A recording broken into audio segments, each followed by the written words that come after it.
Saya percaya saudaraku selama 1 bulan ini kita masuk pada satu rema firman yang kalau saudara terus mengikuti, saudara akan melihat dengan cara yang berbeda. Apa yang dikatakan sama, tapi dari sudut pandang yang berbeda. Dan hari ini saudaraku di bagian yang terakhir dari seri firman di bulan Januari ini, saya akan menutup dengan satu rema firman yang tidak biasa saudara. Saya akan beri judul firman ini, Singing at Midnight. Nyanyian di tengah malam. Diambil dari kisah saudaraku pada saat Rasul Paulus dengan Silas. Mereka menghadapi aniaya, mereka didera saudara. Tetapi di tengah semua permasalahan mereka itu, mereka menyanyi. Di tengah kegelapan yang paling gelap dalam kehidupan mereka. Saya berdoa ya saudaraku, apa yang terjadi di 2023 tidak menghentikan nyanyian pengagungan itu dinaikkan di hadapan Tuhan. Saya berdoa apa yang akan saudara hadapi di 2023 itu justru akan menghasilkan pujian di hadapan Tuhan. Dan hari ini saya akan mengajak saudara melihat, belajar dari apa yang dialami oleh Paulus dan Silas ini saudaraku. Bagaimana mereka membalikkan situasi. Apa yang tadinya menjadi ancaman, apa yang tadinya membuli mereka, apa yang tadinya mendesak mereka, menghimpit mereka, dibalikkan menjadi kemenangan, saudara. Karena kadang, saudara, prinsip yang satu ini nggak banyak anak Tuhan tahu. Ada banyak orang Kristen itu punya mentalitas pasrah, Pak. Tolong bedakan antara pasrah dengan berserah ya, Bu. It's two totally different things, saudara. Ada banyak orang Kristen menghadapi keadaan yang ada di depan matanya seolah-olah, saudaraku. Ya sudahlah Bu, mau gimana lagi? Ya sudahlah Bu, saya bisa apa? Ya sudahlah Bu, pasrah aja. Akhirnya banyak orang Kristen punya mentalitas, saudaraku. Punya sikap, saudara. Begitu menghadapi masalah sedikit, saudaraku. Sudah nangis-nangis. Sudah menyerah, saudara. Sudah angkat tangan. Tapi saya berdoa, saudara, melalui kisah dari Rasul Paulus ini, saudaraku. Hari ini saya berdoa, roh keperkasaan itu dibangkitkan dari dalam kehidupan saudara. Tidak lagi mau dijajah. Tidak lagi diam saja ketika iblis membuli saudara. Tidak lagi pasrah berserah angkat tangan saudaraku. Dan mengizinkan iblis mempermainkan hidup saudara. Saya berdoa melalui firman Tuhan hari ini. Saudara tahu bagaimana cara menggunakan senjata saudara dengan benar. Saudara tahu siapa diri saudara. Dan saya berdoa lewat firman ini ya saudaraku, akan ada muncul kesaksian-kesaksian apa yang tadinya sempat direbut dalam hidup saudara, ditarik kembali, diambil kembali saudaraku. Apa yang sempat hilang dari hidup saudara, diambil dan dikembalikan. Engkau yang selama ini terus-menerus hidup sebagai orang yang kalah tahun ini saudara. Ketika engkau belajar kebenaran firman ini, engkau belajar untuk bangkit jadi pemenang. Oh, saya tidak mendengar kata amin dari tempat ini. Kalau mau tepuk tangannya boleh yang paling dahsyat buat Yesus Tuhan kita. Saya akan mengajak saudaraku kali ini, kita akan membaca kisah ini dari Kisah Rasul pasal yang ke-16 ini. Ayat yang ke-19 sampai ayatnya yang ke-40 cukup panjang saudara. Saya akan membawa saudara satu demi satu dari kisah-kisah yang ada di dalam Alkitab ini untuk saudara melihat Apa yang terjadi dan bagaimana Rasul Paulus ini bersikap. Saya bacakan terlebih dulu dari ayatnya yang ke-19, saudaraku. Ketika tuan-tuan perempuan itu melihat bahwa harapan mereka akan mendapat penghasilan lenyap. Saudara harus mengerti terlebih dulu kisah ini. Kalau saudara baca dari ayat 16 mungkin saudara tidak paham. Tapi masihkah saudara ingat akan kisah seorang perempuan, saudaraku, yang kerasukan roh tenung, saudara?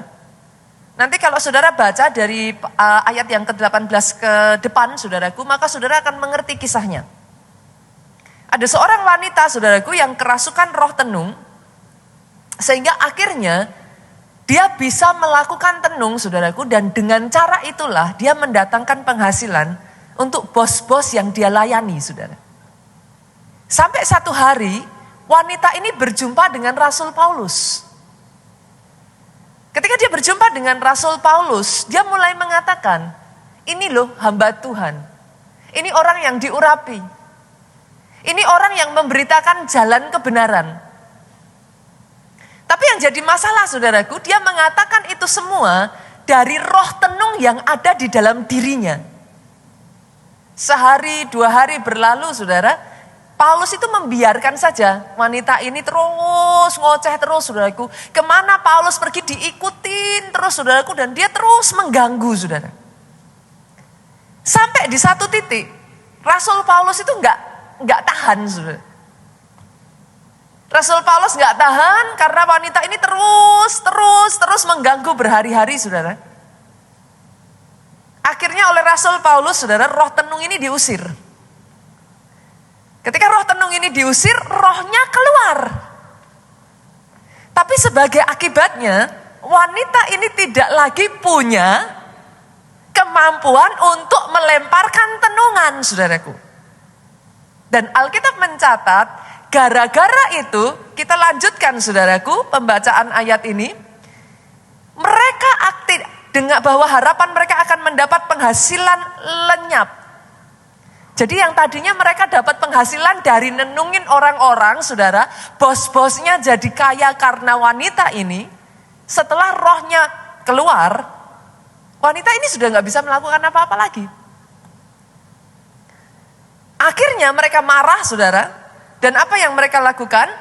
Mereka menangkap Paulus dan Silas, lalu menyeret mereka ke pasar untuk menghadap penguasa, saudaraku. Ketika Rasul Paulus dan Silas ini diseret, saudara, menghadap penguasa dari kota-kota ini, para bos-bos ini, saudara, mulai memfitnah Paulus dan Silas. Ayat 20, setelah mereka membawa keduanya menghadap pembesar-pembesar kota itu, berkatalah mereka, katanya, saudaraku, orang-orang ini mengacau kota ini. Karena mereka orang Yahudi, ayat 21, dan mereka mengajarkan adat istiadat yang kita sebagai orang Rom tidak boleh menerimanya atau menurutinya, saudaraku. Pada saat, saudaraku, Rasul Paulus dan Silas ini ditarik, saudara. Mereka dihakimi, difitnah, diperlakukan dengan tidak adil. Bukan karena apa yang mereka lakukan, tetapi karena ketidakpuasan dari orang-orang yang merasa dirugikan dari apa yang mereka lakukan, saudaraku. Berapa banyak dalam kehidupan ini, saudara, ada momen-momen di dalam kehidupan saudara, saudara menghadapi hal yang seperti itu. Hidup itu tidak selalu adil, saudaraku. Kalau saudara menuntut keadilan di dalam kehidupan, saudara akan kaget dengan bagaimana saudara tidak akan mendapatkannya. Dalam kasus Rasul Paulus dan Silas ini, they do nothing wrong. Mereka tidak melakukan kesalahan apapun, saudaraku. Mereka difitnah. Mereka dipojokkan. Mereka ada di dalam keadaan terjepit. Tapi dengar ini, saudara. Apa yang hari ini saya ingin bagikan kepada saudara. Seringkali di tengah keadaan yang terjepit, seringkali di tengah kita ada di dalam keadaan yang seperti ini, saudaraku. Banyak orang Kristen punya mentalitas pecundang, saudara. They are begging. Tapi saya akan menunjukkan kepada saudara, apa yang dilakukan oleh Rasul Paulus dan Silas ini, yang mengubah keadaan mereka begitu rupa, saudara. Saya lanjutkan pembacaan ayat ini terlebih dahulu. Yang tadinya mereka disudutkan, saudaraku. Sekarang para bos-bos ini mulai mengajak yang lain. Berapa banyak dari saudara yang mengalami ketika saudara ada di dalam keadaan yang seperti ini seringkali. Bukan 1, 2, 3 orang, tiba-tiba masalah datang bertubi-tubi begitu saja, saudara. Sama dengan Rasul Paulus, lihat ayatnya yang ke-22. Juga orang banyak bangkit menentang mereka. Lalu pembesar kota menyuruh mengoyakkan pakaian dari tubuh mereka. Mereka bukan saja difitnah, saudara. Mereka dipermalukan. Mereka diperlakukan tidak sebagaimana mestinya. Dan mendera mereka, ayat 23, setelah mereka berkali-kali didera. Bukan hanya sekali, saudaraku. Paulus dan Silas itu dianiaya again and again and again and again. Ada orang-orang di tempat ini yang hari-hari ini saudara diizinkan mengalami pukulan bertubi-tubi, saudara. Saudara dipermalukan. Saudara dihantam dari kanan, saudara dihantam dari kiri. Dan seolah-olah tidak ada yang bisa saudara lakukan. Saya lanjutkan pembacaan ayat ini, saudaraku. Setelah mereka berkali-kali didera, mereka dilempar ke dalam penjara. Kepala penjara diperintahkan untuk menjaga mereka dengan sungguh-sungguh. Mereka sudah ada di dalam keadaan yang terjepit, saudaraku. Mereka tidak berdaya, mereka sudah dimasukkan ke dalam penjara. Mungkin ada di antara saudara itu situasi saudara. Saudara sudah ada di dalam keadaan yang tidak berdaya. Bukan hanya sekedar dimasukkan di dalam penjara, saudaraku. Tapi coba lihat, saudara. Kepala penjara itu memasukkan mereka ke ruang penjara yang paling tengah, saudaraku. Artinya apa? Dipastikan tidak bisa keluar. Dan membelenggu kaki mereka dalam pasungan yang kuat. Kalau saudara jadi Rasul Paulus, kira-kira keadaannya seperti ini, saudaraku. Tengah Rasul Paulus memberitakan Injil out of nowhere. Itu sesuatu yang tidak terduga. Berapa banyak seringkali ketika iblis menyerang saudara, selalu dalam situasi yang tidak terduga, saudaraku. Tidak direncanakan, Pak. Shockingly, Rasul Paulus ini benar-benar kayak tadinya nggak ada apa-apa, dia beritakan Injil aja, saudaraku. Dia hanya menceritakan tentang kabar baik. Tahu-tahu sudah ditangkap, saudara. Dibawa ke pengadilan, saudaraku. Dituduh yang bukan-bukan. Tanpa adanya saksi, tanpa adanya pembelaan, tanpa adanya proses hukum yang jelas, saudaraku. Mereka sudah dikoyakkan pakaiannya. Langsung diadili di tempat, saudara. Mereka langsung disiksa, dimasukkan ke dalam penjara. Saya pengen tanya kepada saudara, kira-kira menurut saudara, secara fisik bagaimana keadaan Paulus dan Silas, saudara? Mereka itu sudah babak belur, saudara. Kondisi mereka itu sudah habis-habisan. Tapi bolehkah saya mengatakan ini, saudaraku? Apa yang membedakan pecundang dengan seorang pahlawan? Fisik mereka boleh dihancurkan, tapi itu tidak menghancurkan mental mereka. Fisik mereka boleh kena, saudaraku. Mereka boleh dihancurkan, saudara. Tapi mental pemenang tetap mental pemenang. Mereka tidak goyah. Rasul Paulus tidak tunduk, saudaraku. Mereka tidak menyerah, saudara. Kira-kira loh, saudara, kalau saya mau tanya, anak jenderal kalau diperlakukan dengan tidak adil, diam saja atau enggak, saudara? Tapi seringkali berapa banyak anak Tuhan selalu mengatakan seperti ini, Pastor, tapi kan saya ini hanya orang kecil biasa. Saya bisa apa? Lihat, saudaraku. Rasul Paulus boleh dihabisi, Pak. Secara fisik mereka kena. Tapi apakah mereka menangis tertunduk pasrah begitu saja saudaraku. Ayat yang ke-25 saudara. Coba kita lihat apa yang dilakukan Rasul Paulus di dalam situasi seperti itu. Ayatnya yang ke-25. Tetapi kira-kira tengah malam, Paulus dan Silas menangis meratapi nasibnya, berseru kepada Tuhan, mengapa Tuhan kau izinkan semuanya ini terjadi? Betul nggak saudara? Hah? Alkitab kita berbeda? Nggak betul saudaraku. Tapi berapa banyak orang Kristen sukanya begitu saudara? Yang mengerti katakan amin. Pada saat saudara diizinkan menghadapi masalah, berapa banyak seringkali saudaraku, kita tertunduk, kita meratapi nasib kita dan kita bertanya, Tuhan kenapa kau izinkan semuanya ini terjadi? Saya berdoa ya sejak dari hari ini ya saudaraku, saudara boleh diizinkan menghadapi masalah, tapi tidak kena kepada mental saudara. Mental saudara tetap mental pemenang saudaraku. Berapa banyak dari saudara yang menyadari saudara, the moment saudara mengaku Yesus sebagai Tuhan dan Juru Selamat, engkau diberikan kuasa untuk menjadi anak-anak Allah. Pada saat Petrus menghadapi masalah yang ada di depan matanya saudara, coba kita lihat seperti apa mental Paulus. Tetapi kira-kira tengah malam, Paulus dan Silas berdoa, menyanyikan puji-pujian kepada Allah, dan orang-orang hukuman lain mendengarkan mereka. Saya percaya bukan jenis pujian penyembahan yang menyedihkan saudara. Yang mengerti katakan amin. Mereka tidak menyanyikan lagu Allah mengerti, Allah peduli. No, saudara. Tapi malam itu, saudaraku, mereka menyanyikan lagu pujian pengagungan di hadapan Tuhan mereka. Siapakah Allah yang sepertimu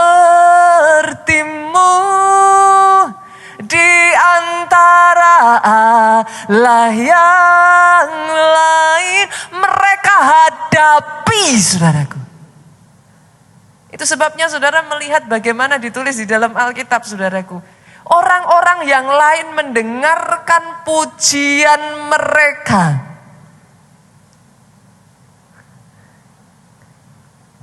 Mereka bukan memuji untuk menghibur diri loh saudara, jangan salah.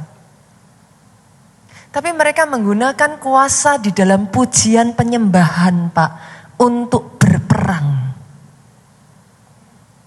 Yang mengerti aminnya yang paling keras saudaraku. Mereka bukan memuji untuk menenangkan diri mereka. Orang Jawa bilang bukan ngayem-ayem bu. Tapi mereka menggunakan kuasa di dalam pujian dan penyembahan. Di tengah peperangan saudaraku. Rohmu harus berkobar. Rohmu harus bangkit. Di tengah peperangan tidak ada kata menyerah saudara. Satu titik ini yang banyak tidak dimengerti oleh anak-anak Tuhan, saudaraku. Mereka bukan hanya sekedar memuji, tapi mereka tidak mengizinkan iblis mengintimidasi mereka. Mereka tidak mengizinkan, saudaraku, situasi dan keadaan di sekeliling mereka menghentikan mereka dari memuji-muji Allah mereka. Instead mereka bangkit saudara. Mereka pakai kuasa pujian dan penyembahan. Mereka tarik kuasa Allah itu turun. Dan lihat apa yang terjadi saudaraku. Ayat yang ke-26. Pada saat mereka melakukan itu saudaraku. Ayat ke-26. Akan tetapi terjadilah gempa bumi yang hebat. Sehingga sendi-sendi penjara itu goyah. Ini bukan gempa bumi biasa loh saudara. Saudara harus tahu. Ini peperangan saudaraku. Dan di tengah peperangan, saudara punya dua pilihan. Saudara menyerah, saudara begging, saudara minta dikasihani, maka apa yang terjadi? Justru engkau dimakan, saudara. Tapi di tengah peperangan, saudara bangkit, menyadari posisi saudara, dan menggunakan senjata yang ada di mulut saudara untuk berperang, saudara. Saya lanjutkan ayat ini, saudaraku. Terjadi gempa bumi yang dahsyat sehingga sendi-sendi penjara itu goyah. Dan seketika itu juga terbukalah semua pintu. Terlepaslah belenggu mereka semua, saudara. Paulus lepas, saudaraku. Apa yang tadinya seharusnya menghimpit mereka, apa yang tadinya seharusnya menghancurkan mereka. Tapi sejak mereka menyadari satu prinsip ini, saudaraku, mereka maju dengan keperkasaan, saudara. Mereka pakai kuasa pujian dan penyembahan. Justru mereka membalikkan keadaan yang harusnya ada di dalam keadaan yang kalah. Mereka keluar menjadi pemenang, saudara. Bukan hanya itu saja, saudaraku. Ayat yang ke-27. Ketika kepala penjara itu terjaga dari tidurnya dan melihat pintu-pintu penjara itu terbuka, ia menghunus pedangnya, hendak membunuh diri, karena ia menyangka bahwa orang-orang hukuman itu telah melarikan diri. Tetapi Paulus berseru dengan suara nyaring, katanya, "Jangan celakakan dirimu, sebab kami semua masih ada di sini." Lihat ini, saudaraku. Kepala penjara itu menyuruh membawa suluh. Suluh itu obor, saudara. Lalu berlari masuk, dan apa yang terjadi, saudara, di sini? Apa? Dengan gemetar tersungkurlah ia di depan Paulus dan Silas. Kadangkala dalam kehidupan ini ya, saudaraku, kalau saudara mengizinkan iblis untuk terus membuli saudara, maka terus menerus saudara akan ada di dalam keadaan yang dikasihani. Tapi sejak dari hari ini saya berdoa, saudaraku, belajar menyadari siapa diri saudara di hadapan Tuhan. Engkau bukan anak-anak orang kecil, saudara. Ada di sini bapak ibu yang sudah punya anak, boleh lambaikan tangannya. Bapak-bapak, kalau anaknya disentuh, kalau anaknya berusaha untuk diganggu, saya tanya, Pak, diem aja atau maju, Pak? Sadarkah saudara-saudara ini anak-anak dari Allah yang besar? Yang mengerti, katakan amin. Ketika kau diganggu, saudaraku, Bapakmu yang di surga tidak tinggal diam. Berapa banyak dari saudara kalau di sini ya, saudara? Bola matanya, saudara, biji matanya disentuh, saudara diam aja. Come on. Tonjok, saudaraku. Yang mengerti, katakan amin. Tapi berapa banyak dari anak-anak Tuhan tidak menyadari, bukankah saudara ini biji matanya Tuhan? Oh, come on, saudaraku. Seringkali kita sebagai anak Tuhan hanya memahami satu dimensi dari Tuhan, saudaraku. Yes, benar.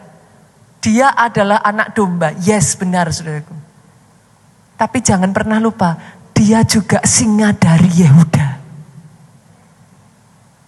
Saudara harus menyadari kapan jadi domba, kapan jadi singa, saudara. Saudara betul, jadi domba ikuti, saudaraku, gembala agung saudara. Kemana gembala agung saudara membawa saudara, ikuti, saudaraku. Tapi dengar ini, saudara, jangan pernah lupa. Kalau ada yang main-main dengan kehidupan saudara, kalau ada yang berusaha untuk mengganggu kehidupan saudara, kalau iblis berusaha membuli saudara, iblis berusaha mengintimidasi saudara, jangan jadi domba yang baik, saudara. Pastor katanya kan kita jadi orang Kristen harus mengasihi. Kalau sama iblis jangan mengasihi, saudaraku. Yang mengerti katakan amin yang paling keras. Itu saat dimana saudara bangkit dengan keperkasaan singa dari Yehuda. Saudara kalau main-main dengan yang namanya domba, saudara, lucu sih, saudaraku. Saudara apa sih poking-poking ya, saudara ganggu saudaraku, mungkin lucu Bu. Tapi coba saudara main-main dengan singa. Dengar ini saudaraku. Pastikan, kalau iblis berusaha mempermainkan hidup saudara, pastikan dia tidak akan keluar tanpa konsekuensi saudara. Yang mengerti aminnya yang paling keras. Jangan hadapi masalah dengan mental, oh pastor, kenapa Tuhan izinkan, oh pastor. Rasul Paulus bisa berpikir seperti itu saudaraku. Di tengah gelapnya penjara dia bisa menangis, Tuhan kenapa Tuhan izinkan, kenapa Tuhan gak bela saya. Bukankah saya ini memberitakan Injil, kenapa Tuhan izinkan semuanya ini terjadi. Tapi Rasul Paulus bangkit dengan keperkasaan. Dia mengangkat pujian penyembahan di malam yang paling gelap dalam kehidupannya. Dia memastikan saudaraku. Iblis tidak bisa main-main. Saya berdoa di 2023 jenis kekristenan seperti ini yang bangkit saudara. Jangan izinkan iblis main-main lagi dengan hidupmu saudaraku.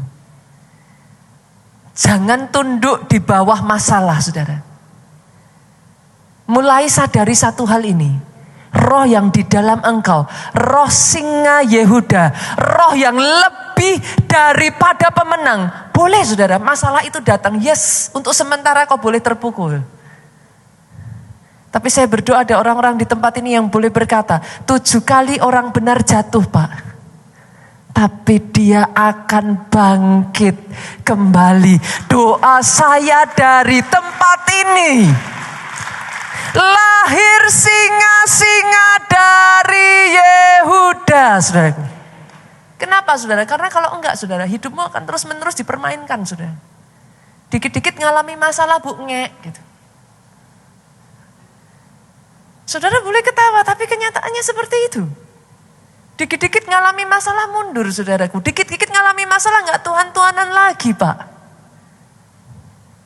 Tapi saya berdoa saudaraku. Engkau menyadari satu demi satu masalah yang ada di depan matamu adalah untuk melatih tanganmu untuk berperang. Engkau tahu bagaimana cara menggunakan senjatamu. Pakai mulutmu saudaraku. Pujian dan penyembahan diangkat. Bolehkah saya katakan ini? Mau khotbah juga anaknya saudaraku. Bolehkah mulai hari ini saudaraku? Ketika saudara menghadapi satu demi satu masalah di dalam kehidupan saudara. Pakai kuasa perkataan saudara. Dari mulut ini, bukan mempertanyakan siapa Tuhanmu. Dari mulut ini Pak, ucapan syukur tidak henti-hentinya keluar. Tuhan itu baik. Tuhan itu dahsyat. Karena ketika Rasul Paulus melakukan itu, coba lihat saudaraku, apa yang terjadi?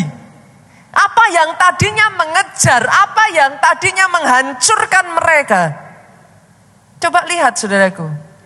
Ayatnya yang ke-35 saudara.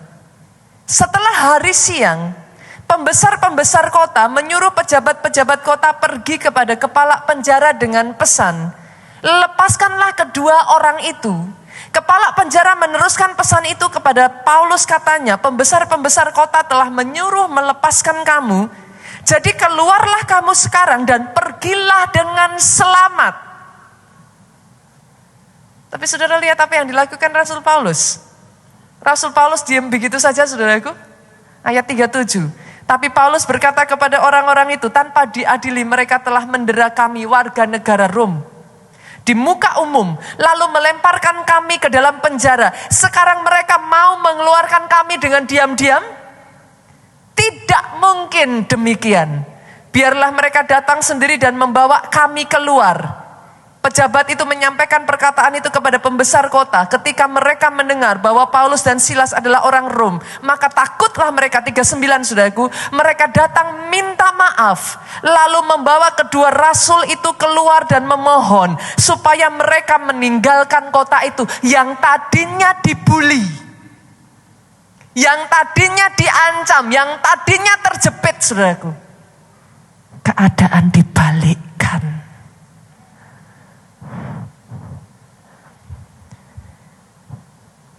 Tahun 2000, saya lupa persisnya saudaraku. Sekitar mungkin tahun 2015-2016 saudara. Jogja pernah mengalami hal yang sama saudaraku. Ada satu momen pada saat itu saudaraku, di tengah Pak Jo sedang khotbah saudaraku. Tiba-tiba Jogja itu dari sisi sebelah kanan saudaraku, gedung gereja kita itu terdengar suara keras gubrak gitu saudaraku. Dan api itu menyala begitu besar. Itu sedang di tengah perayaan ulang tahun gereja kita. Saya lupa tahun berapa itu ya.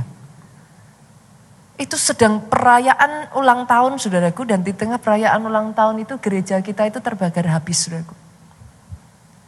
Mungkin yang saudara sekarang lihat di Star saudara. Saudara yang pernah ke Jogja saudara tahu. Itu rata saudara. Sudah tidak berbentuk saudaraku, atap sampai atas sudah tidak bisa diselamatkan saudaraku. Itu hancur lebur. Pada saat itu banyak orang mengatakan kepada kami, kapal kami hampir tenggelam, saudaraku.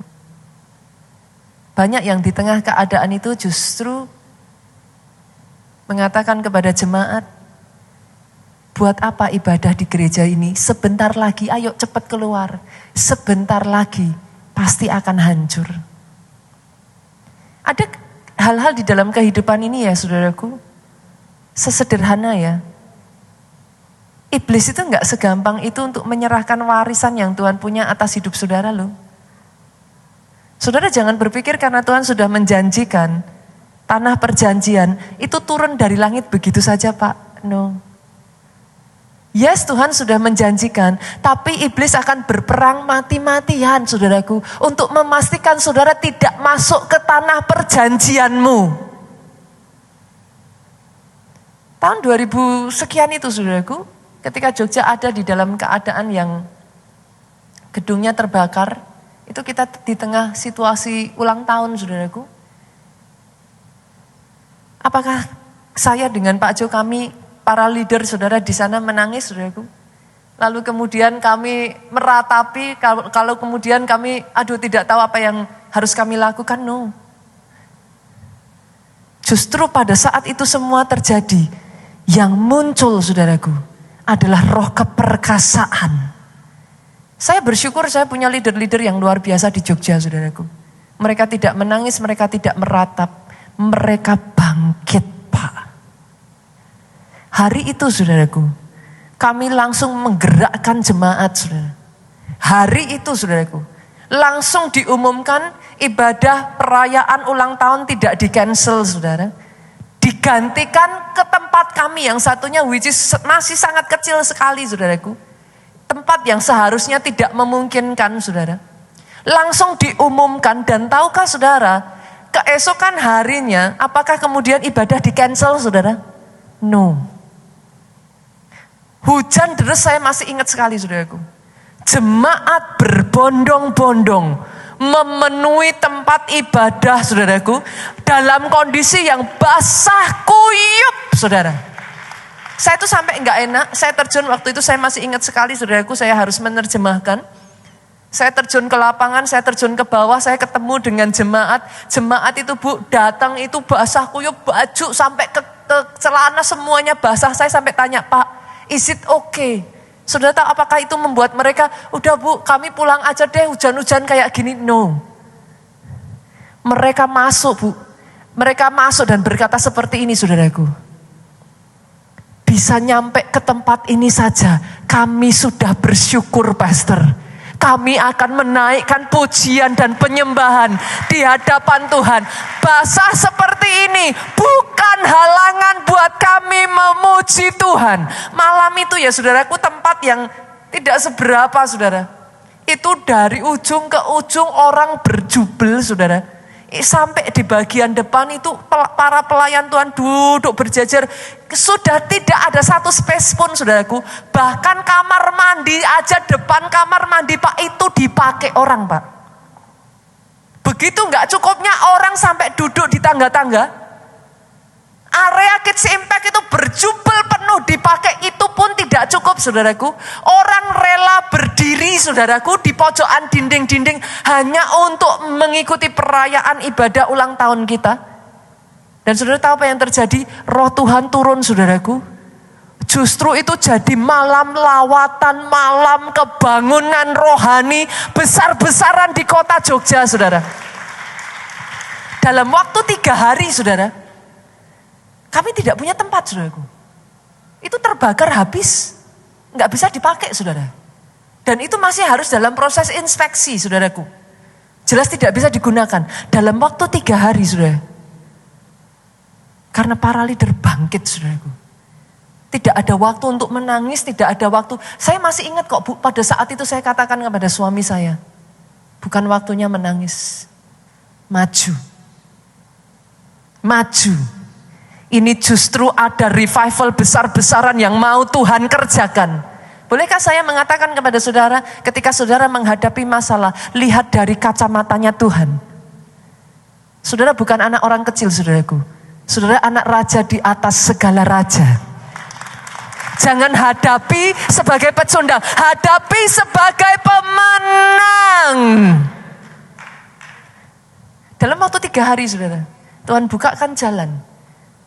Tuhan izinkan, Tuhan pakai orang-orang yang Tuhan gerakkan saudaraku. Kami dipinjami tempat yang tidak kalah besarnya dengan gedung gereja kami. Tempat yang tadinya belum siap, diselesaikan dalam 3 hari. Jemaat sama-sama bergotong royong. Ini ada beberapa jemaat Jogja yang hadir di sini saudaraku. Jemaat itu sama-sama bergotong royong saudara. Kursi-kursi diangkat. Anak-anak remaja waktu itu saya masih ingat sekali saudara. Anak-anak remaja pulang dari sekolah masih pakai baju seragam, masih pakai tasnya di pundak mereka saudara. Datang ke gereja, nyikat bangku gereja saudara. Karena saudara kebayang itu kalau sudah hangus api Pak. Itu abu itu loh Pak. Itu nempel di kursi. 3 hari saudara. Jemaat bergotong royong saudara. Tidak ada air mata di sana. Tapi orang-orang gagah perkasa yang berjuang saudaraku. 3 hari kemudian saudara, saya masih ingat itu kejadian hari Kamis.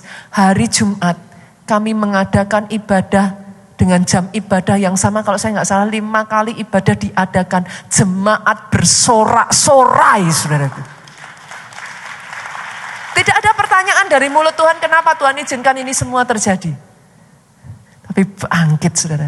Tapi tahukah saudara dari peristiwa kebakaran di Jogja, yang tadinya kami hanya ada di satu tempat saudaraku. Tempat yang satunya itu hampir dilepas. Tapi gara-gara peristiwa kebakaran, justru Jogja itu jadi 3 tempat saudara. Dengar ini saudaraku. Ketika Tuhan izinkan ada masalah terjadi, dan saudara bisa merespon dengan benar. Saudara bisa menghadapi dengan benar. Di balik masalah ada mahkota.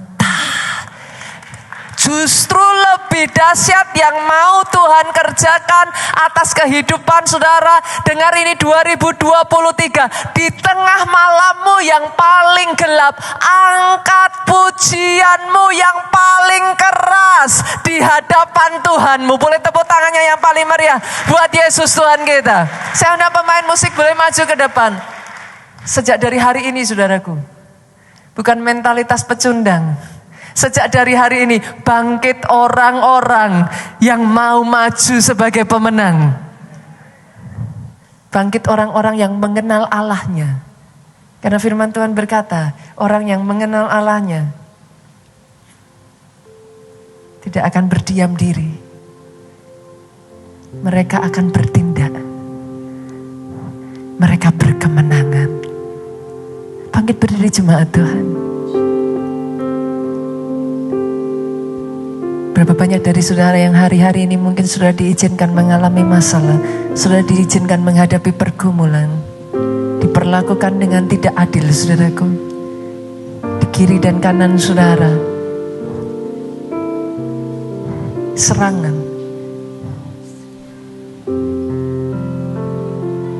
Bukan engkau menyanyikan pujian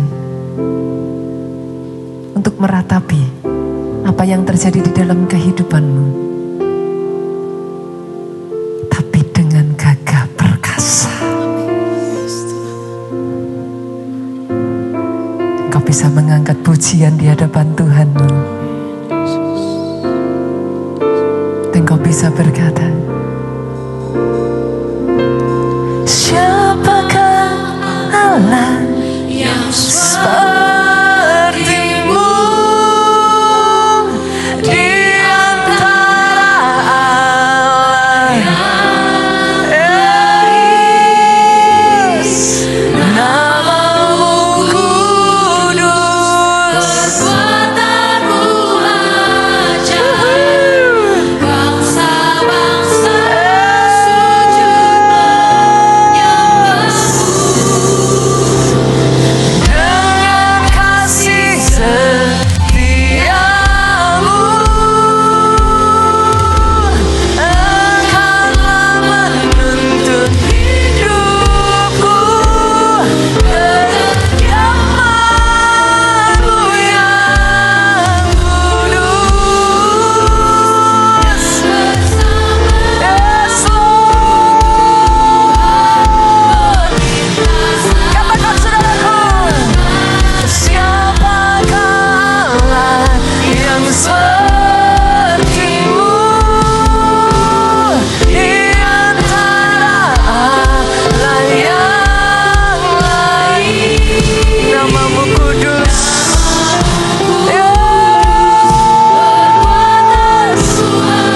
Biar ini yang kami naikkan di hadapanmu, pengagungan, pujian yang kami naikkan Tuhan. Setiamu, Engkau telah menuntun hidup kami Tuhan. Yes, yes Lord.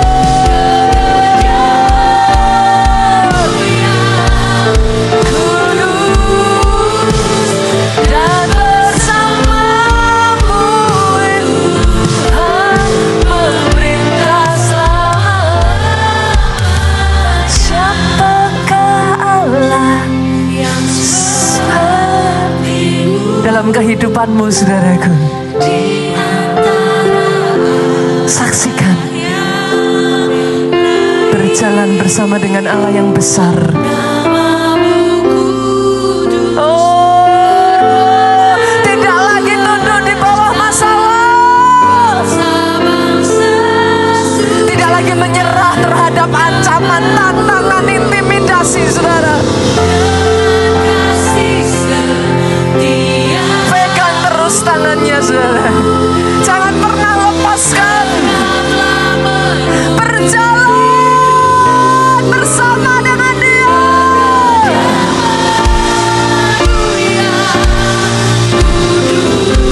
Tangkap remanya, saudaraku.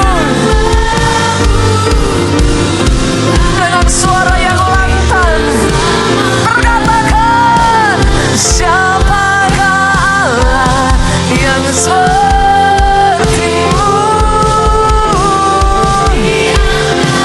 Yes, Lord.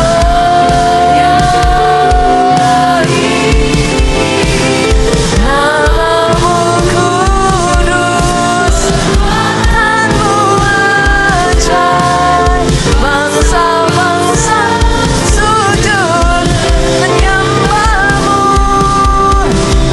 Dengan kasih setiamu, Engkau tidak pernah meninggalkan kami Tuhan. Yes, Lord. Mu yang kudus dan bersamamu Tuhan memerintah selamanya. Dan bersamamu Tuhan memerintah. Saudara-saudara yang paling berhebat, Raja di atas segala raja. Angkat kedua tanganmu, saudaraku. Diberkati saudara oleh Tuhan. Amin. Diberkati keluargamu oleh Tuhan. Amin.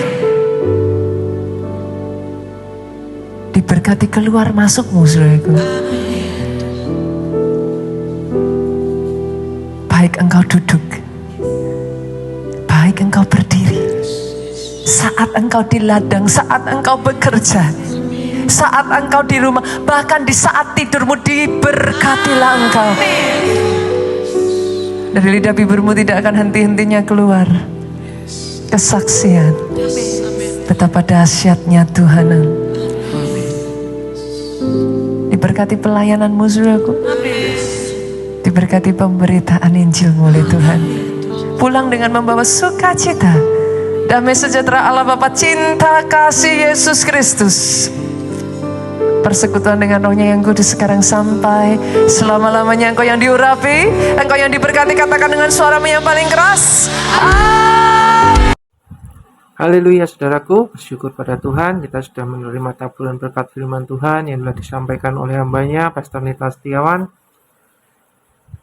Bersyukur pada Tuhan untuk segala rema yang telah disampaikan. Mari saudara, tangkap rema yang dari Tuhan, percayai, maka itu akan menjadi dalam hidupmu. Bantu kami mengembangkan channel ini dengan cara mengklik tombol like, subscribe. Jika Anda merasa terberkati oleh firman ini, jangan lupa bagikan kepada teman-teman Anda, saudara-saudara Anda, ataupun siapa saja, supaya melalui hidup Anda pun nama Tuhan semakin dipermuliakan dan Injil disampaikan hingga ke ujung bumi. Haleluya, sampai berjumpa lagi di video selanjutnya. Dan Yesus memberkati.